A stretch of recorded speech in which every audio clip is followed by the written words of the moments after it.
Mereka bilang ini Rp1.000. Ya kan?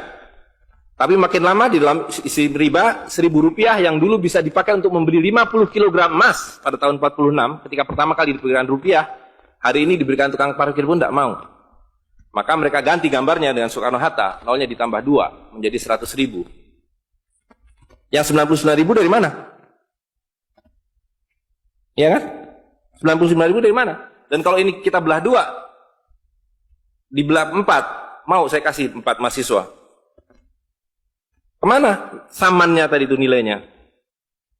Ya, ini seperti sihirnya Fir'aun yang menjadikan tali sebagai ular. Nah, orang Amerika bilang, pedagang Amerika, saya juga punya kertas sendiri, namanya greenback. Tapi kertas saya punya 10.000 kali lipat dari kertas saudara. Jadi kalau Bapak Ibu sekalian, adik-adik pergi ke Washington sana, ke New York, bawa uang 100.000. Belum tentu mahasiswa punya uang 100.000 kan? Harus bekerja 2 hari untuk mendapatkan uang 100.000. Pergi ke Washington, saya mau beli Coca-Cola 1 botol. Apa mereka bilang? Apa mereka bilang? Ini kertas funny. This is funny paper. Gak laku.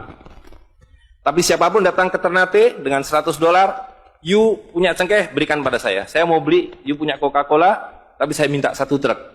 Apa yang kita lakukan? Kita berikan Coca-Cola 1 truk, karena mereka bilang, mereka bisa yakinkan kita, selembar kertas mereka 10.000 kali lipat dari lembar kertas kita. Dan mereka bilang, kita punya kertas tidak laku, mereka punya kertas laku di seluruh dunia. Betul nggak? Dengan cara itulah seluruh cengkeh Ternate habis.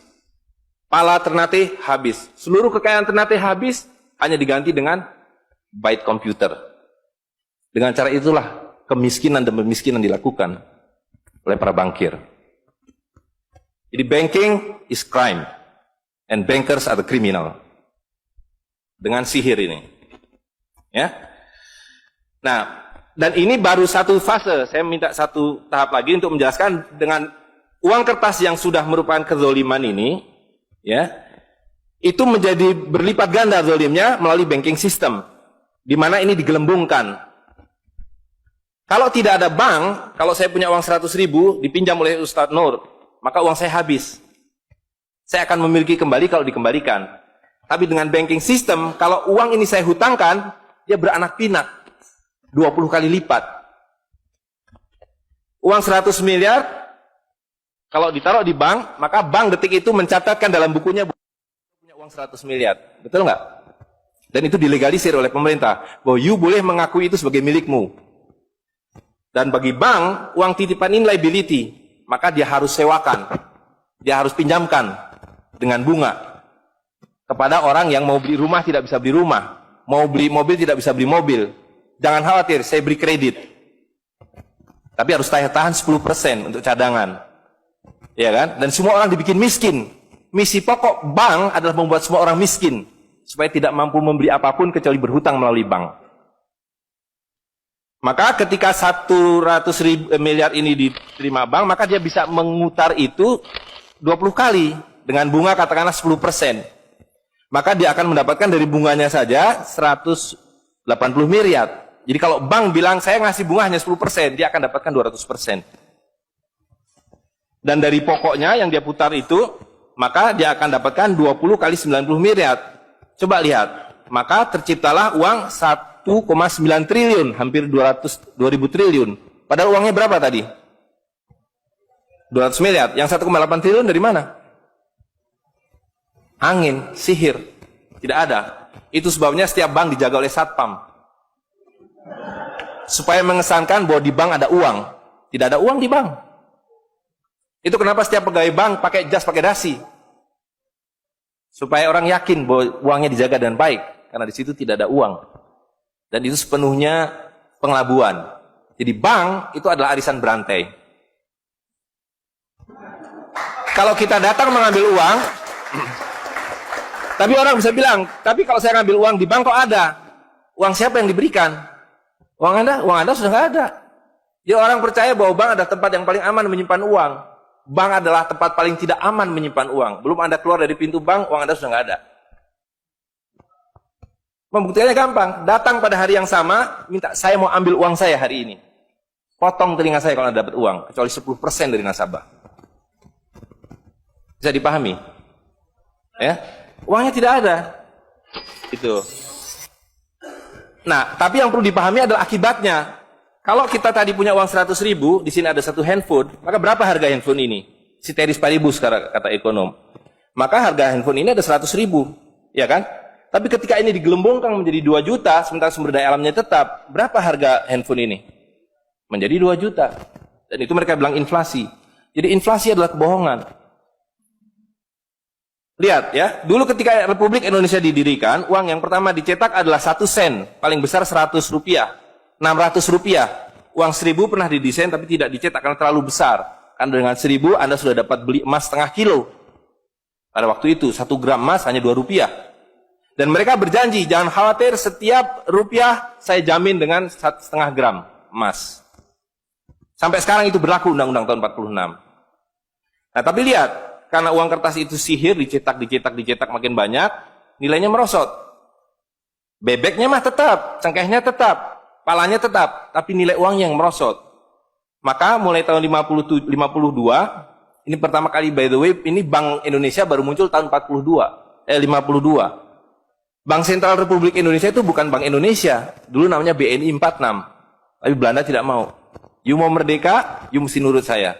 Hentikan BNI 46, ganti dengan bank saya, The Jeffers Bank, menjadi Bank Indonesia. Dan hentikan uang Republik Indonesia, ganti dengan uang saya, Guilders, yang kemudian berubah menjadi uang Bank Indonesia. Oke? Nah, begitu muncul tahun 52, rupiah sudah mulai tidak laku. Dibikinlah uang 1.000 rupiah. Ringkas cerita, tahun 57, uang 1.000 sudah mulai tidak laku. Dibuatlah 2.500 rupiah. Dibuatlah uang 5.000, pertama kali muncul 64, uang 10.000 rupiah. Pak Karno bilang kita sudah terlalu miskin. Maka uang 1.000 digunduli menjadi 1 rupiah yang disebut centering. Tapi tidak lama kemudian muncul lagi.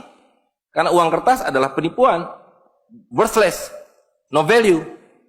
Ringkas cerita, Pak Harto dibilang berhasil dalam pembangunan, dia bikin uang 50.000 rupiah. Dengan gambar Pak Harto dan kapal terbangnya. Tapi inilah ilusi yang lain. Inilah sihir yang lain. Semakin besar uang Anda bukan semakin kaya. Semakin uang besar Anda berarti semakin miskin. Bisa diikuti? Maka ketika terjadi krismon, rupiah makin tidak laku, harus dibikin uang 100.000. Dan sekarang uang 100.000 sudah mulai tidak laku. Ibu-ibu sudah komplain kalau pergi ke pasar dengan 100.000. Betul nggak, Bu? Sudah tidak bisa beli apa-apa ini. Maka mereka dua pilihannya. Pilihan pertama adalah mereka akan mencetak uang 200.000, 500.000. Tapi tidak mungkin. Komputer sudah nggak bisa menghitung. Kalkulator nggak bisa menghitung. Hang. Terlalu banyak nolnya. Pilihan kedua adalah digunduli nolnya, redenominasi. Jadi redenominasi itu bukan untuk mengatasi inflasi, tapi untuk menutupi inflasi. Jadi itu adalah pengelabuan di atas pengelabuan, di atas pengelabuan, di atas pengelabuan. Gitu. Ya. Jadi secara real, uang 100.000 ini dulu ketika Pak Harto masih berkuasa, menjelang jatuh itu, kalau dibelikan telur, dapat 50 kilo. Masih ada yang ingat gak, Bu? Kalau ibu-ibu ingat pasti. 1 kilo telur harganya 2.000 rupiah. Begitu Pak Harto jatuh, dibilang ini gara-gara krismon, uangnya sama. Walaupun ini belum ada waktu itu, karena ini masih 50.000 aja udah besar waktu itu. Uang yang sama dengan telur yang sama, tiba-tiba dibawa ke pasar, saya mau beli telur. Bu, hari ini tidak dapat 50 kilo lagi. Hari ini cuma dapat 13 kilo. Karena daya belinya, telur sekarang 7.500. Dan hari ini, kalau di pasar Ternate berapa, Bu, harga telur sekilo? Hari ini. Di Jakarta 20.000. Dan telurnya sama. 1 kilo itu isinya 16 butir, 17 butir, 18 butir. Uangnya sama. Tapi hari ini kalau dibelikan telur hanya dapat 5 kilo. Kemana yang 45 kilo? Itu yang mereka rampok. Itu yang mereka rampok. Dengan melalui apa yang mereka sebut inflasi. Tapi sebenarnya dengan cara penggelembungan uang. Kertas yang terus-menerus nilai. Nah, satu lagi Pak ya, saya minta ini karena ini penting sekali. Ini penting sekali. Nah, sistem zalim ini kemudian difikskan dalam satu sistem politik yang disebut nation state pada level global, kan judulnya kan globalisasi uang. Jadi negara bangsa itu diciptakan oleh para bankir pada abad ke-20. Jadi waktu Indonesia merdeka, Singapura merdeka, Malaysia merdeka, Afrika merdeka, itu bukan kemerdekaan spontan, tapi didesain. Didesain karena kalau dulu mereka mau merampas cengkeh orang Ternate, mau merampas kepala orang Ternate, dia harus bawa serdadu ke sini, Dia harus ambil cengkeh dan palanya. Repot kan? Maka dengan menciptakan uang kertas, mereka tetap bisa mengambil cengkeh orang Ternate, mengambil pala orang Ternate tanpa harus kirim serdadu di sini. Dan karena itu saya kasih merdeka. Tapi satu mesti bikin bank sentral, kedua pakai uang kertas. Supaya saya tetap bisa membeli 1 barel minyak Anda dengan harga 4 sen dolar. Karena mencetak uang ini biayanya hanya 4 sen, 500 rupiah. Ya, jadi berapapun harta yang kita punya bisa dibeli dengan cara itu. Nah, lalu tadi saya sudah ceritakan uang kertas itu dimunculkan bersamaan dengan konsep negara nasional plus hutang negara. You boleh merdeka tapi you miskin. Rakyat penyakitan, rakyatmu bodoh. Tapi jangan khawatir, saya punya uang. Sekolahkan rakyatmu, bikin pembangunan, saya kasih hutang. Ya kan? Nah, jadi tugas pemerintah itu, republik, adalah satu, mengambil hutang dari bank, menghabiskan utang itu melalui apa yang disebut APBN.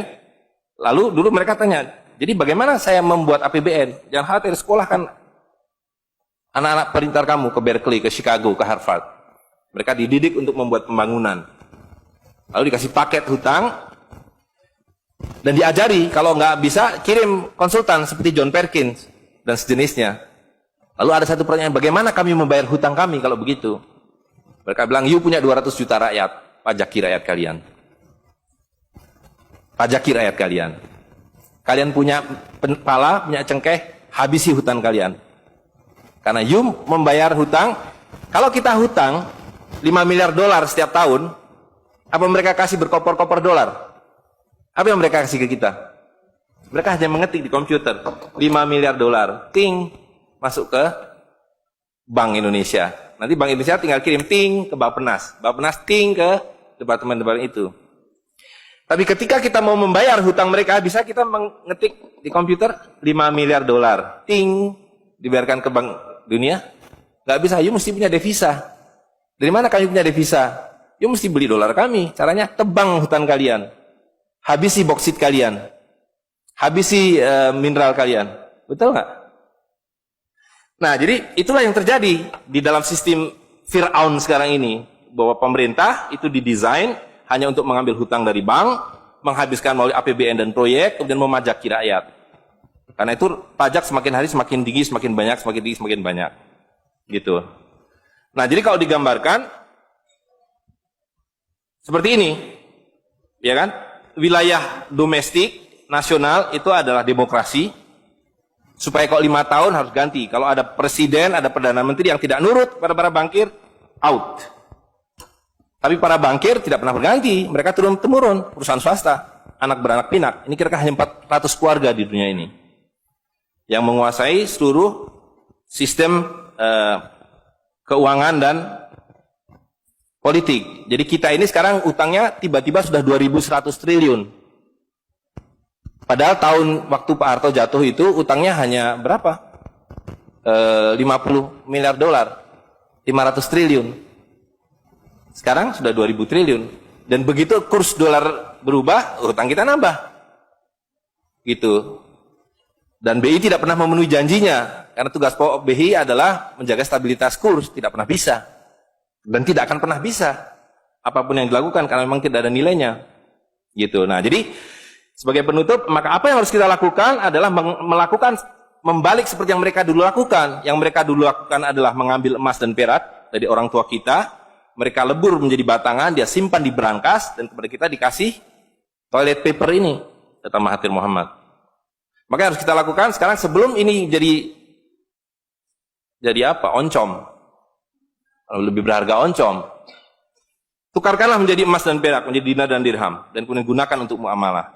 Karena Nabi sudah mengatakan akan datang satu zaman di mana semua yang kamu miliki tidak ada harganya, kehabisan nilai, kecuali dinar dan dirham, kecuali emas dan perak.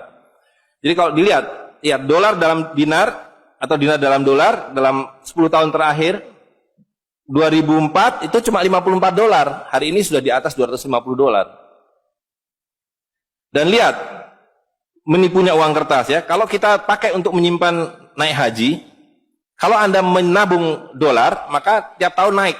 Saya sudah hitung ini, dan ini valid sekali. naik setiap tahun itu 3,5%. Kalau Anda menyimpan rupiah, setiap tahun naik 5%, nggak nyampe-nyampe. Tapi kalau Anda menyimpan dinar, maka dia akan turun 8% setahun. Jadi tahun 2000 naik haji butuh uang 21 juta rupiah. Kalau dinar butuh 71 dinar. Tapi hari ini kalau mau naik haji butuh hampir 40 juta rupiah. Dengan dinar cukup dengan 16 dinar. Jadi dulu kalau punya rupiah naik haji satu orang, sekarang sampai Dubai suruh pulang. Nggak cukup uangnya. Tapi dengan dinar dulu naik haji satu orang, sekarang bisa naik haji 4 orang. Dengan kata lain, kalau Bapak Ibu sekalian serahkan cengkeh Bapak Ibu sekalian dan menerima uang kertas, Anda 4 kali miskin. Detik itu juga dalam konteks ini. Maka serahkanlah cengkeh dan katakan, saya mau serahkan cengkeh, bayar kami dengan dinar. Bayar kami dengan dirham. Saya serahkan pala kami, bayar kami dengan emas dan perak. Saya tidak mau uang palsu ini, uang-uangan ini. Saya mau uang yang sebenarnya, uang dari Rasul SAW. Ya, gitu. Dan harga minyak ini palsu semua. Dibilang minyak naik turun naik turun, tidak ada yang minyak naik. Kalau dengan dolar dia naik terus, tapi dengan dinar dia flat. Sekali lagi, bahwa sumber daya alam itu terbatas, maka alat tukar pun harus terbatas. Jadi ketika kita menggunakan kertas ini digelembungkan. Tapi ketika Anda menggunakan emas dan perak, ini sama. Maka sekali dia punya alat tukar, nilai tukarnya dari zaman Rasulullah SAW seekor kambing, hari ini 1 dinar dapat seekor kambing. Zaman Nabi dapat seekor ayam 1 dirham, hari ini dapat seekor ayam. Tidak ada yang berubah. Sekali lagi pemiskinan itu adalah dibikin oleh sistem. Dan tadi sudah disampaikan bahwa dari tahun ke tahun, di dalam slide yang sebelumnya dalam penjelasan itu, bahwa dinar dan dirham itu selalu dicetak oleh para sultan. Jadi lihat, ketika para sultan berkuasa, para sultan berikan emas dan perak pada rakyat. Para sultan kemudian disingkirkan, diganti oleh para bankir, emas dan perak mereka ambil, diberikan kertas. Itu yang terjadi dari abad ke-19. Maka alhamdulillah pada hari ini kita melihat bahwa kesultanan sudah kembali dengan dinar dan dirham.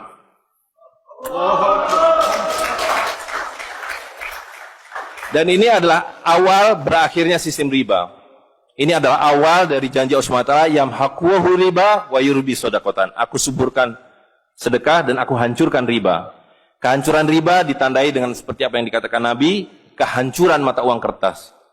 Suka atau tidak suka, terima atau tidak terima, ini adalah awal kehancuran. Dan karena itu yang harus kita lakukan adalah supaya kita tidak ikut hancur di dalamnya, kita songsong kembalinya dinar dan dirham. Dan itu berarti kembalinya sultania. Dan Ternate adalah awal dari kembalinya dinar dan dirham dan sultania bersama dengan Kesultanan Cirebon, bersama dengan Kesultanan di Sulu. Jadi sekarang sudah ada 3 sultan yang mencetak kembali dinar dan dirham.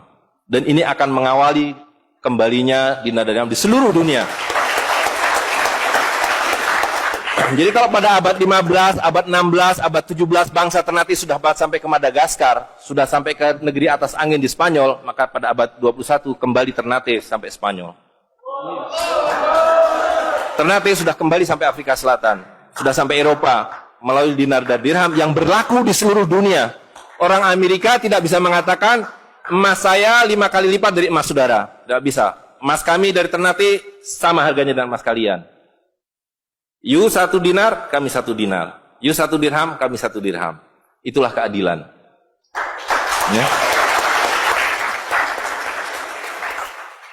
Jadi karena itu Bapak Ibu sekalian, yang terakhir sekali saya ingin sampaikan, dinar dan dirham yang kita bicarakan ini tidak ada artinya kalau berhenti hanya di dalam ruangan ini. Dinar dan dirham harus segera berkemerincing di kota Ternate. Dan Anda semua yang harus memulainya. Tadi 2 orang sudah menyatakan diri sebagai relawan Jawara, jaringan wirausahawan dan pengguna dinar dirham Nusantara. Maka dalam waktu sebentar, insya Allah di Ternate, dari 2 orang ini akan menjadi 2.000 orang yang menggunakan dinar dan dirham. Ya, dari 2.000 akan menjadi 200.000. Seluruh penduduk Ternate menggunakan dinar dan dirham. Dan Kanjeng Sultan dari beberapa waktu yang lalu sudah mulai membagikan zakat dalam dirham. Jadi di Ternate itu sekurangnya sudah ada 1.000 orang memiliki koin dirham yang dibagikan oleh Sultan. Dan itu adalah awal.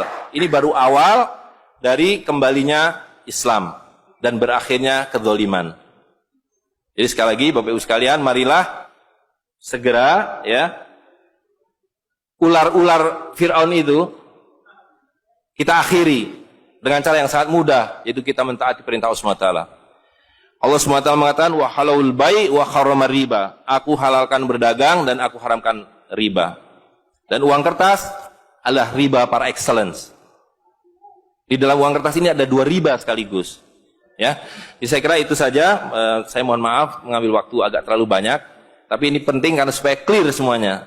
Ya, karena ini baru pertama kali dibicarakan di Ternate. Demikian, assalamualaikum warahmatullahi wabarakatuh.